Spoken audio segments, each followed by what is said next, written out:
graça bendita do nosso Senhor Jesus seja contigo, meu irmão. Estamos começando essa terça-feira, dia 6 de outubro, e eu quero convidar você para juntos lermos aqui a Escritura, que está localizada em Filipenses, capítulo 2, do versículo 5 ao versículo 11.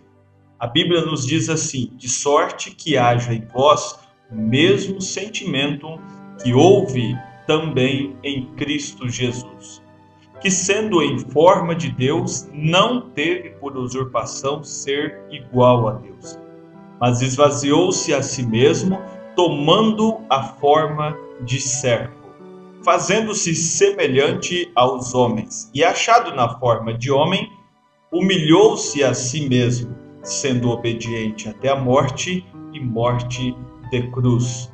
Por isso também Deus o exaltou soberanamente e lhe deu um nome que é sobre todo nome, para que ao nome de Jesus se dobre todo o joelho, dos que estão nos céus e na terra e debaixo da terra, e toda língua confesse que Jesus Cristo é o Senhor, para a glória de Deus Pai.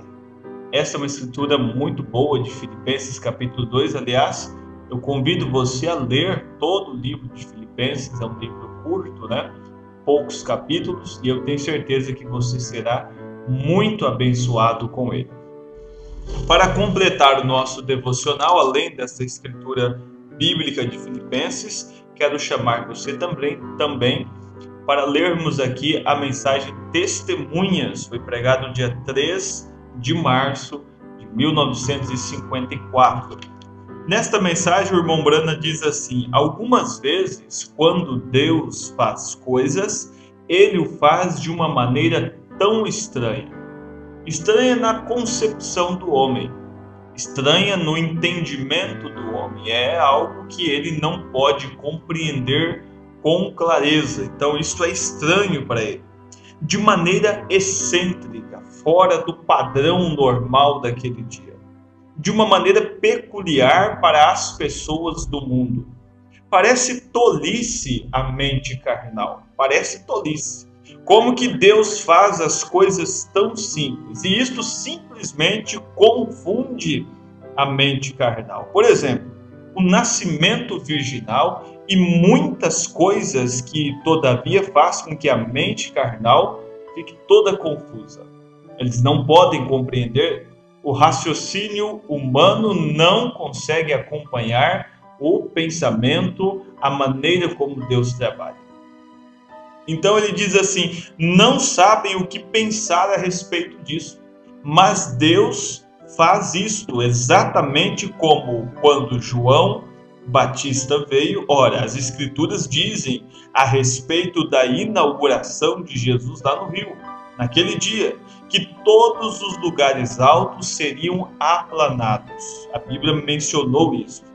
E os baixos elevados, e as folhas bateriam palmas, e os montes saltariam como cordeirinhos. Apenas pense nisso. E o que foi isso? Foi um tipo de pregador habitante das florestas. Usando uma barba toda bagunçada, com um pedaço grande de pele de ovelha enrolada ao redor dele, parado ali às margens barrentas do Jordão, pregando o arrependimento. Olha que estranho, que diferente que é. O homem não conseguia entender aquilo. Havia igrejas na cidade, havia templos suntuosos, templos bonitos, grandes, bem estruturados, toda uma equipe trabalhando naquela igreja, não havia necessidade de nada material, tudo era suprido ali naquela igreja, e ainda assim, a promessa que Isaías escreveu ali atrás, e os demais profetas, acerca do precursor quer dizer aquele que vai antes, o precursor da primeira vinda, aquele que preparou a primeira vinda de Cristo, que introduziu a Jesus, para ficar fácil de compreendermos. Você nota que quando este precursor vem, todo mundo estava aguardando aquele momento. Era a hora pelo qual todo o Velho Testamento estava sendo preparado. Era o ápice do Velho Testamento agora, era o surgimento do Messias. Então você nota que quando ele vem, olha que estranho que foi para o homem. Olha que excêntrico que foi. Esperava-se que o céu se abrisse, que carruagens descessem, trombetas angelicais soassem, e assim então fosse uma voz do céu dizendo: olhe, aqui está, este é meu filho, cuidem bem dele na terra. Ele é o Messias. Mas na verdade ele não veio assim, ele nasceu numa manjedoura. Sabe, veio de um nascimento virginal ali, de uma forma tão que até hoje gera confusões na mente do povo. Então você veja isso, o verdadeiro Filho de Deus não se confunde com a palavra. Mas os demais olham para aquilo e dizem: isso é excêntrico demais. É estranho, como pode o filho de um carpinteiro fazer estas coisas? Como pode um homem comum, natural, nunca foi numa escola e aos 12 anos ensinando a doutores? Era desta maneira e é desta maneira ainda hoje. Deus está trabalhando, que Deus está operando, que Deus está fazendo de uma forma simples. Para o mundo é estranha, para o mundo é confusa, mas para os filhos de Deus é uma forma correta, é uma forma que nós conseguimos entender com clareza. Amém? Então ele prossegue dizendo assim: olhe, amém. Não estava vestido com finas rendas, sedas e cetins, e sabe o que quer que pudesse aparecer dele. Não, ele não veio desta maneira. E o que quer que fosse. Ali foi onde Deus falou do céu. Ele viu o Espírito de Deus descendo como uma pomba, descendo sobre um homem que havia nascido em uma manjedoura. O grande homem preparado, sabe, chamado, convocado para introduzir Jesus, era um homem do deserto. A Bíblia diz assim, se você é um leitor da Bíblia sabe disso, que este homem João Batista, ele vivia no deserto comendo gafanhotos com mel silvestre.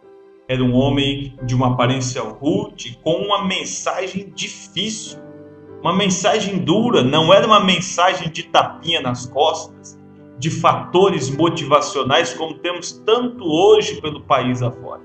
Está criando uma geração de crentes mimados, uma geração de crentes dodói, que a mensagem não pode tocar neles e eles estão espanando, estão dizendo: vou embora da igreja, porque isso aqui é duro demais, isso aqui não é para mim. Se estivessem lá ouvindo a mensagem de João Batista, e se estivessem lá ouvindo a mensagem de Elias, hein? Me diga, como seria?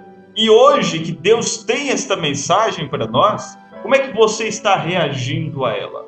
Então note, é assim, o homem chamado por Deus era desta maneira, ele era diferente.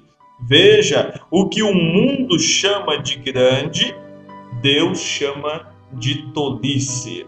E o que o mundo chama de tolice, Deus chama de grande. É verdade, diz o irmão Brano. Então, não se importe de ser chamado de tolo. Porque, lembre-se, você não pode ter a mente de Cristo e a mente do mundo ao mesmo tempo. Você não pode estar em sua maneira e na maneira de Deus ao mesmo tempo. Você tem que sair da sua própria maneira. Você tem que deixar seus costumes, seus hábitos. Você tem que deixar a razão de lado. Você tem que deixar sentimentos humanos de lado para que você possa estar com Ele. Você tem que sair da sua própria maneira para permitir que Deus tenha a dele. Para que Ele opere, para que Ele reine, para que Ele governe, é preciso que você saia da frente um pouco. Esta é a única maneira pela qual alguma vez você vai fazer alguma coisa. Você tem que deixar os seus próprios pensamentos, suas razões, e assim, não tente arrazoar. Somente creia. E se Maria tentasse arrazoar sobre o nascimento virginal? E se quando a visita do anjo ocorreu, ela começasse a questionar aquilo? E a dizer, será que é isto mesmo? Será que é desta maneira? Começasse a arrazoar sobre aquele evento. Se ela tentasse dizer, agora espere um minuto, agora olhe, Não conheço homem, nunca estive com nenhum homem, como eu poderia alguma vez ter um filho? Como seria possível isto? Ah, você não pode me dizer tal coisa.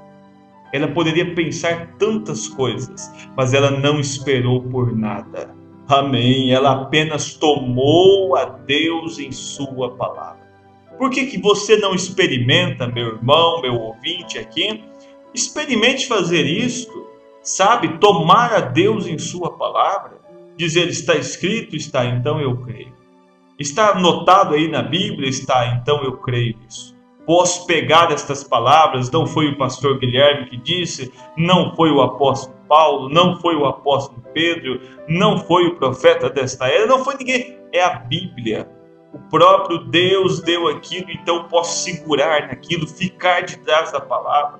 Posso pegar estas mensagens hoje, sabendo que elas também não vieram do intelecto do homem, ela casa perfeitamente com a palavra de Deus, ela se torna também a palavra de Deus. Você pode ficar de trás disso tranquilamente. Os resultados virão por isto. Então ele diz, ela não esperou por nada.